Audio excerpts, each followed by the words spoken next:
LPG விவகாரத்தில் நிலைமை கவலைக்குரியதாகவே உள்ளது. இதுவரை தட்டுப்பாடு என்ற நிலையை எதிர்கொள்ளவில்லை என்றும் வழக்கம் போல் சிலிண்டர் விநியோகிக்கப்படுவதாகவும் மத்திய பெட்ரோலியத்துறை விளக்கம் அளித்துள்ளது.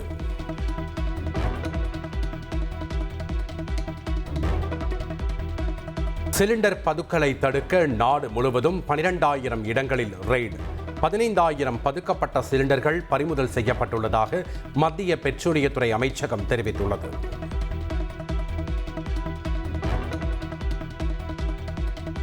கச்சா எண்ணெய் இருப்பு போதுமானதாக உள்ளது.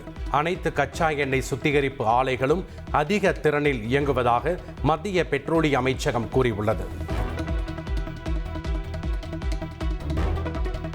சட்டமன்ற தேர்தலுக்கான மத்திய தேர்தல் பார்வையாளர்களை நியமித்து தேர்தல் ஆணையம் உத்தரவிட்டுள்ளது. தமிழ்நாட்டிற்கு ஒட்டுமொத்தமாக 327 தேர்தல் பார்வையாளர்கள் நியமிக்கப்பட்டுள்ளனர்.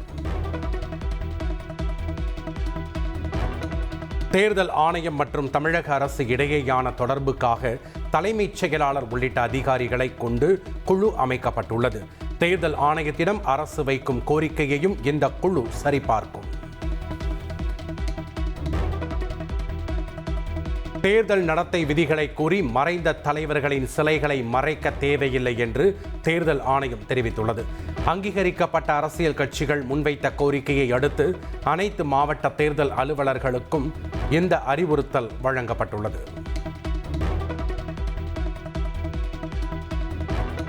தாவேகாவின் தலைமை பொறுப்பில் இருக்கும் ஆதவ் அர்ஜுனா தம்மை பற்றி கூறிய கருத்து உண்மைக்கு மாறானது என்று நடிகர் ரஜினிகாந்த் பரபரப்பு அறிக்கை வெளியிட்டுள்ளார்.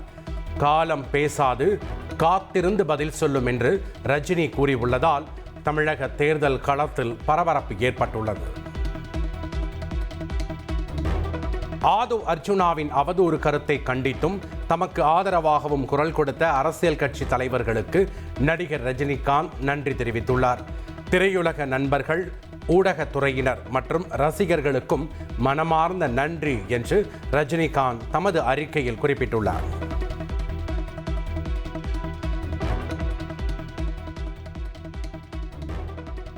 ஆதவ் அர்ஜுனாவின் சர்ச்சை பேச்சுக்கு தமது அறிக்கை மூலம் மறுப்பு தெரிவித்திருந்த நடிகர் ரஜினிகாந்த் காலம் பேசாது, காத்திருந்து பதில் சொல்லும் என குறிப்பிட்டிருந்தார். ஆனால் இதே கருத்தை 2019ஆம் ஆண்டு நடந்த நிகழ்ச்சி ஒன்றில் நடிகர் ரஜினிகாந்த் பேசிய வீடியோ சமூக வலைதளங்களில் பரவி வருகிறது. காலம் சொல்லும், காலம் பேசாது, என்ன அதிசயம், எல்லாவற்றுக்கும் காலம்தான் பதில் சொல்லும். காலம் பேசாது, என்ன அதிசயம், எல்லாவற்றுக்கும் காலம்தான் பதில் சொல்லும்.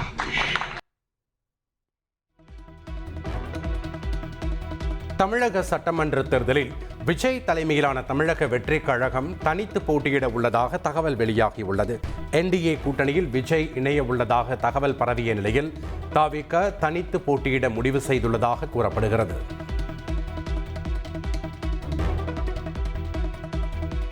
தவிக தலைவர் விஜய் பெரம்பூர் தொகுதியில் போட்டியிட உள்ளதாக தகவல் வெளியாகியுள்ளது. தவிக பொதுச் செயலாளர் என் ஆனந்த் ஸ்ரீநகர் தொகுதியிலும் ஆதவ் அர்ஜுனா வில்லிவாக்கம் தொகுதியிலும் களமிறங்க உள்ளதாக கூறப்படுகிறது.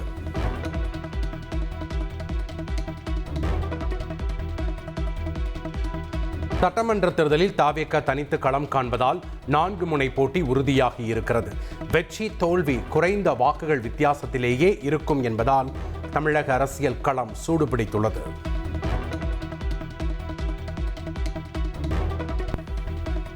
தமிழ்நாடு புதுச்சேரி சட்டமன்ற தேர்தலுக்கான திமுக வேட்பாளர் நேர்காணல் தொடங்கியுள்ளது. புதுச்சேரி மற்றும் காரைக்கால் மாவட்டங்களைச் சேர்ந்த விருப்ப மனுதாரர்களிடம் முதல்வர் ஸ்டாலின் நேர்காணல் நடத்தி வருகிறார்.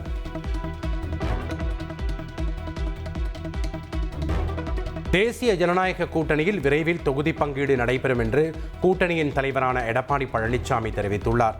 அதிமுக தேர்தல் அறிக்கையும் விரைவில் வெளியாகும் என்றும் அவர் கூறியுள்ளார்.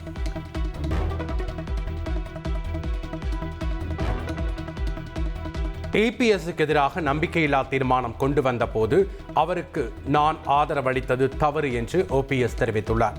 நெல்லை வீரவநல்லூரில் நடைபெற்ற திமுக கூட்டத்தில் பேசிய அவர் ஏபிஎஸ்க்கு எதிராக வாக்களித்திருந்தால் அதிமுக ஆட்சி கவிழ்ந்திருக்கும் என்று கூறினார்.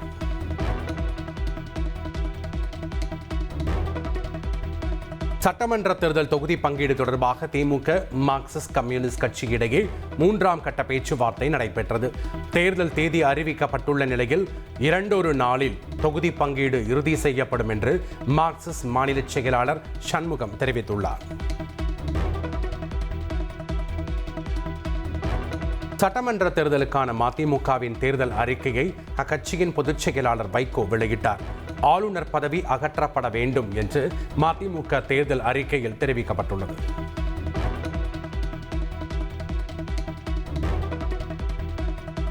சட்டம் ஒழுங்கு பிரச்சனையில் திமுக அரசை கண்டித்து தமிழகம் முழுவதும் தேசிய ஜனநாயக கூட்டணி சார்பில் கண்டன ஆர்ப்பாட்டம் நடைபெற்றது. சென்னை விருகம்பாக்கத்தில் நடைபெற்ற ஆர்ப்பாட்டத்தில் அதிமுக பொதுச் செயலாளர் எடப்பாடி பழனிசாமி பங்கேற்று கண்டன உரையாற்றினார்.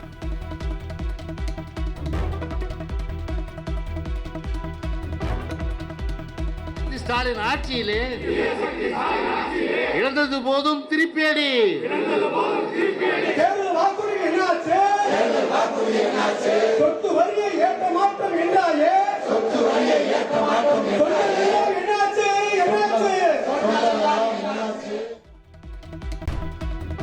நடிகை நயன்தாரா குறித்த சர்ச்சை பேச்சுக்காக அதிமுக எம்பி சி.வி. சண்முகம் வருத்தம் தெரிவித்துள்ளார்.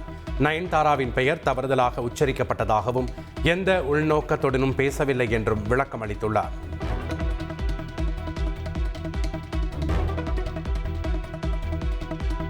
புதுச்சேரியில் NDA கூட்டணியில் தொகுதி பங்கீடு இறுதி செய்யப்பட்ட நிலையில் கூட்டணியிலிருந்து வெளியேற முதலமைச்சர் ரங்கசாமி திட்டமிட்டுள்ளதாக தகவல் வெளியாகியுள்ளது. தமது நிபந்தனைகளுக்கு பாஜகவின் தேசிய தலைமை ஒப்புதல் அளிக்காததால் அவர் இந்த முடிவை எடுத்துள்ளதாக கூறப்படுகிறது.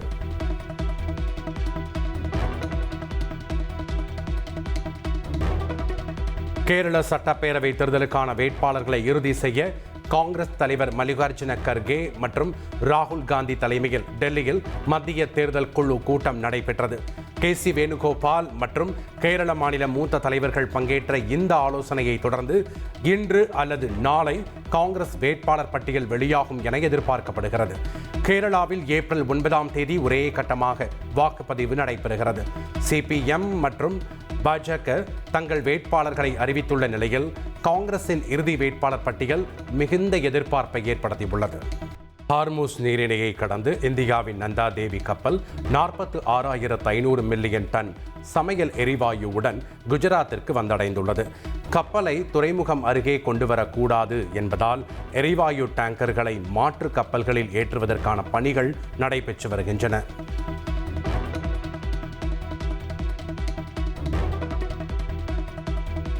ஈரான் போர் தொடர்பாக நாடாளுமன்ற நிலைக்குழு நாளை ஆலோசனை. மத்திய கிழக்கு நாடுகளில் உள்ள இந்தியர்களை பாதுகாப்பாக மீட்பது குறித்து ஆலோசிக்கப்படுகிறது. ஈரான் துணை இராணுவத்தின் பாசிஜ் படைப்பிரிவின் தளபதி சுலைமானி கொல்லப்பட்டதாக இஸ்ரேல் அறிவித்துள்ளது. ஈரானில் மக்கள் நடத்திய போராட்டங்களை கட்டுப்படுத்துவதில் முக்கியமாக செயல்பட்டவர் சுலைமானி என்பது குறிப்பிடத்தக்கது. சென்னையில் 2வது நாளாக தங்கம் விலை சவரனுக்கு 480 ரூபாய் குறைந்துள்ளது. 1 கிராம் 14,650 ரூபாய்க்கும் 1 சவரன் தங்கம் 1,17,200 ரூபாய்க்கும் விற்பனை செய்யப்படுகிறது. தங்கத்தை தொடர்ந்து வெள்ளி விலையும் கிலோவுக்கு 4,000 ரூபாய் குறைந்துள்ளது. 1 கிராம் வெள்ளி 280 ரூபாய்க்கும் 1 கிலோ வெள்ளி 2,80,000 ரூபாய்க்கும் விற்பனையாகிறது.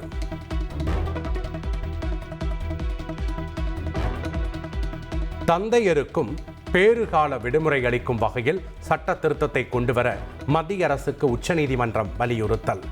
3 மாதத்துக்கு குறைவான வயதுடைய குழந்தையை தத்தெடுக்கும் தாய்க்கு மட்டுமே 12 வார பேறுகால விடுமுறை அளிக்கும் சட்ட திருத்தம் ரத்து.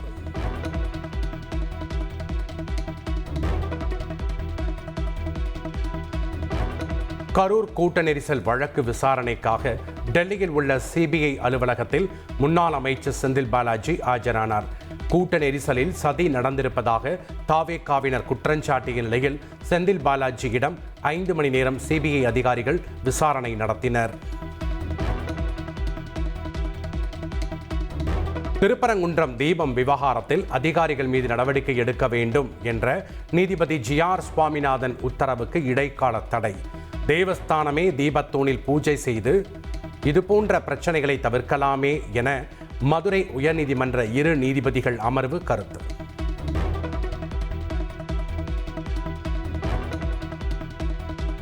ஓசூர் அருகே மாநில எல்லையில் நடத்தப்பட்ட வாகன சோதனையில் உரிய ஆவணங்களின்றி கொண்டு செல்லப்பட்ட 2,34,00,000 பணம் பறிமுதல் செய்யப்பட்டது. பல்வேறு வங்கி ஏடிஎம்களில் நிரப்புவதற்கு கொண்டு செல்லப்பட்ட பணத்திற்கு உரிய ஆவணங்கள் இல்லாததால் பறக்கும் படை அதிகாரிகள் இந்த நடவடிக்கையை எடுத்துள்ளனர். விருதுநகர் மாவட்டம் சாத்தூரில் உரிய ஆவணங்களின்றி கொண்டு செல்லப்பட்ட 90 லட்சம் ரூபாய் மதிப்புள்ள தங்க நகைகளை தேர்தல் பறக்கும் படை பறிமுதல் செய்தது. தாசில்தார் அலுவலகத்தில் நகைகள் ஒப்படைக்கப்பட்ட நிலையில் மதுரையைச் சேர்ந்த நகை வியாபாரியிடம் விசாரணை நடைபெற்று வருகிறது.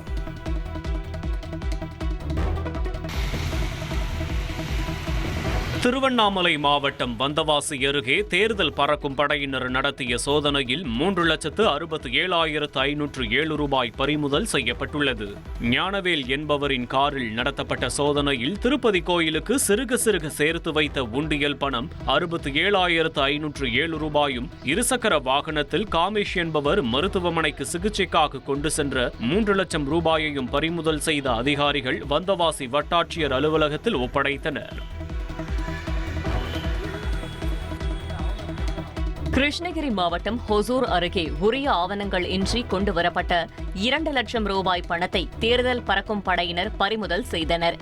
பாலகிரி பகுதியைச் சேர்ந்த கட்டிட மேஸ்திரியான நாராயணன் பணத்தை எடுத்துக்கொண்டு வாகனத்தில் சென்றபோது கர்னூர் பகுதியில் வாகன சோதனையில் ஈடுபட்டிருந்த தேர்தல் பறக்கும் படையினர் பணத்தை பறிமுதல் செய்ததுடன் அவற்றை தேர்தல் அலுவலரிடம் ஒப்படைத்தனர்.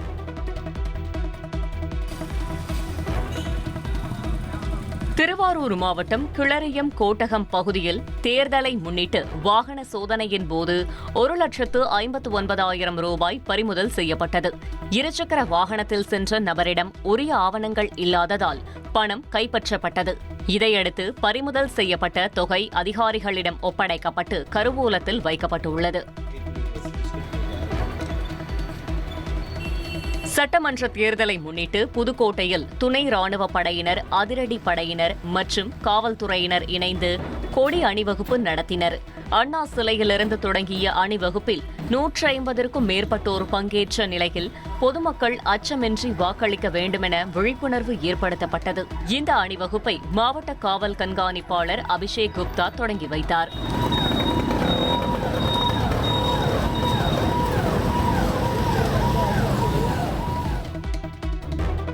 புதுக்கோட்டை மாவட்டம் அறந்தாங்கியில் வீடு புகுந்து 137 சவரன் தங்க நகைகள் கொள்ளையடிக்கப்பட்ட சம்பவம் பரபரப்பை ஏற்படுத்தியுள்ளது. கொள்ளையர்களை போலீசார் தீவிரமாக தேடி வரும் நிலையில் வீட்டின் அருகே மர்ம நபர்கள் நடந்து சென்ற சிசிடிவி காட்சி வெளியாகியுள்ளது.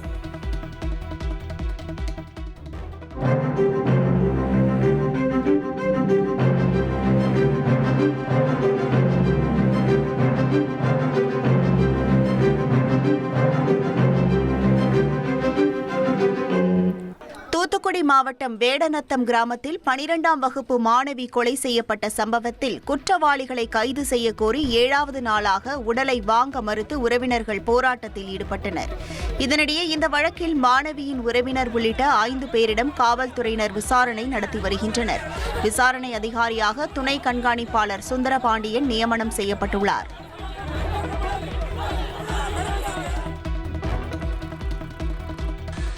சென்னையில் மெரினா, அண்ணா சாலை, பெரம்பூர் உள்ளிட்ட முக்கிய சாலைகளில் இளைஞர்கள் அதிவேகமாக பைக் சாகசத்தில் ஈடுபட்ட சம்பவம் அதிர்ச்சியை ஏற்படுத்தியது. நள்ளிரவில் நடைபெறும் இந்த சம்பவத்தை தடுக்க 200க்கும் மேற்பட்ட போலீசார் தீவிர கண்காணிப்பில் ஈடுபட்டனர். இருந்தபோதிலும் பைக் சாகச வீடியோக்கள் பரவியதைத் தொடர்ந்து 27 இருசக்கர வாகனங்களை பறிமுதல் செய்து சம்பந்தப்பட்டவர்களிடம் போலீசார் விசாரணை நடத்தி அபராதமும் விதித்துள்ளனர்.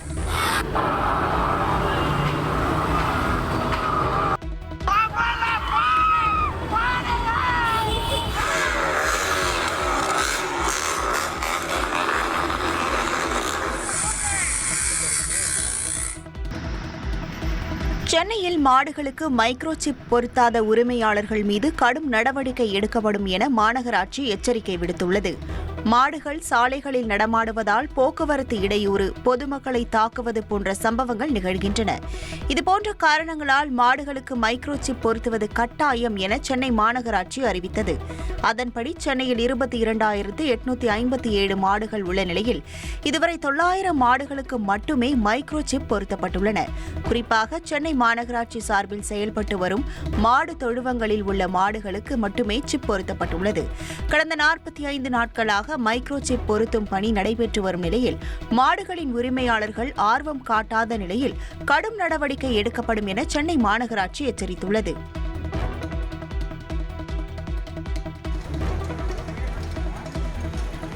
கடலூர் மாவட்டம் காட்டுமன்னார்கோவில் அருகே கட்டுப்பாட்டை இழந்த தாசில்தாரின் ஜீப் இருசக்கர வாகனம் மற்றும் சைக்கிளின் மீது மோதி விபத்து ஏற்பட்டது. இதில் இருசக்கர வாகனத்தில் வந்த லால்பேட்டையை சேர்ந்த தம்பதி பலத்த காயமடைந்து சிகிச்சைக்காக மருத்துவமனைக்கு அனுப்பி வைக்கப்பட்டனர். இதனையடுத்து விபத்துக்கு காரணமான வாகனத்தை பொதுமக்கள் முற்றுகையிட்டு வாக்குவாதத்தில் ஈடுபட்டதால் அப்பகுதியில் பரபரப்பு ஏற்பட்டது.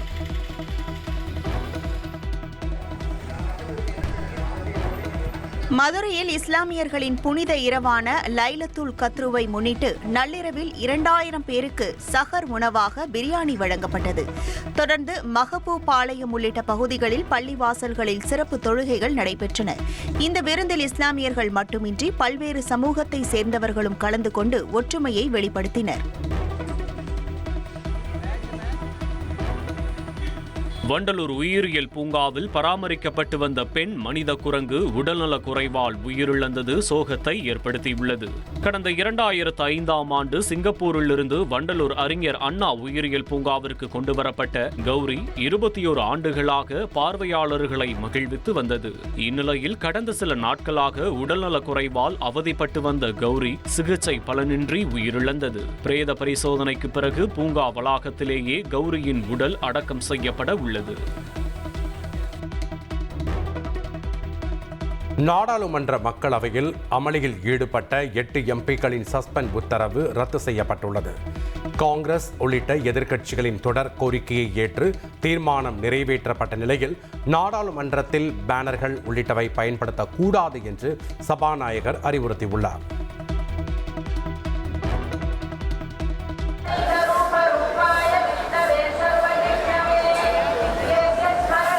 தெலுங்கு வருட பிறப்பான உகாதி பண்டிகை வரும் 19ஆம் தேதி கொண்டாடப்பட உள்ள நிலையில் இதை முன்னிட்டு திருப்பதி ஏழுமலையான் கோவிலில் ஆழ்வார் திருமஞ்சனம் நடைபெற்றது. அதன்படி மூலவர் மீது பட்டு வஸ்திரம் மூடப்பட்டு கருவறை, ஆனந்த நிலையம், கல் மண்டபங்கள், தங்க கொடிமரம் உள்ளிட்ட அனைத்து இடங்களும் தண்ணீரால் சுத்தம் செய்யப்பட்டு பச்சை கற்பூரம், சந்தனம், குங்குமம், மூலிகை திரவியங்கள் கொண்ட கலவை கோயில் முழுவதும் தெளிக்கப்பட்டது.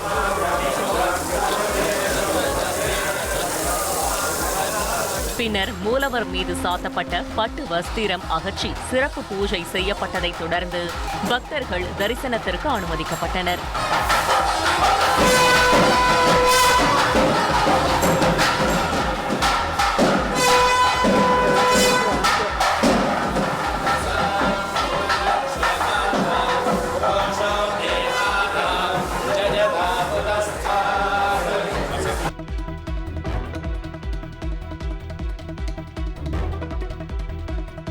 ஒடிசாவில் கட்டாக் அரசு மருத்துவமனையில் நிகழ்ந்த தீ விபத்தில் சிக்கி உயிரிழந்தோர் எண்ணிக்கை 12ஆக உயர்வு.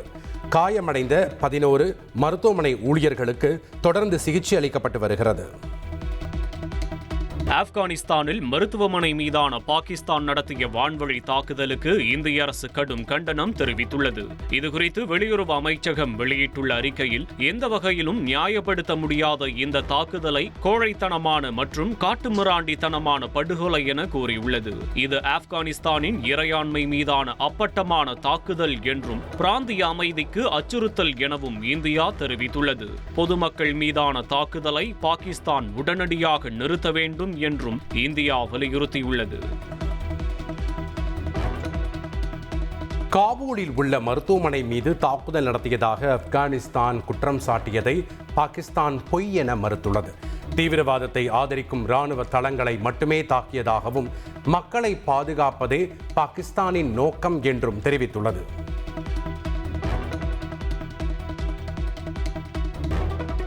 தெற்கு லெபனானில் இஸ்ரேல் கூடுதல் படைகளை குவித்து தரைவழி தாக்குதல்களுக்கு தயார் நிலையில் உள்ளது. குறைந்தபட்சம் 3 வாரங்களுக்கு போரை நீட்டிக்கும் திட்டம் தயாராக இருப்பதாக இஸ்ரேல் தெரிவித்துள்ளது. அமெரிக்க அதிபர் ட்ரம்ப் ஹார்மூஸ் நீரிணையில் பாதுகாப்பு படை அமைக்க வேண்டுமென அழைப்பு விடுத்துள்ள நிலையில் பல நாடுகள் அதற்கு மறுப்பு தெரிவித்துள்ளன. ஜெர்மனி, ஸ்பெயின், போர்ச்சுகல் உள்ளிட்ட நாடுகள் நேரடி பங்கேற்பை மறுத்துள்ளன. ஹார்மூஸ் நீரிணையில் கடற்படையை அனுப்புவது குறித்து சட்டத்திற்குட்பட்டு முடிவு செய்வோம் என தென்கொரியா வெளியுறவுத்துறை அமைச்சர் சோங் யூன் தெரிவித்துள்ளார். எந்த முடிவு எடுக்கப்பட்டாலும் அது அரசியல் சட்டத்தையும் உள்நாட்டு சட்டங்களையும் பின்பற்றியே இருக்கும் என்று அவர் உறுதியளித்தார். கியூபாவை கைப்பற்றினாலும் விடுவித்தாலும் அந்த நாட்டில் நான் நினைத்ததையெல்லாம் செய்வேன் என்று அதிபர் ட்ரம்ப் அதிரடியாக கூறியுள்ளார்.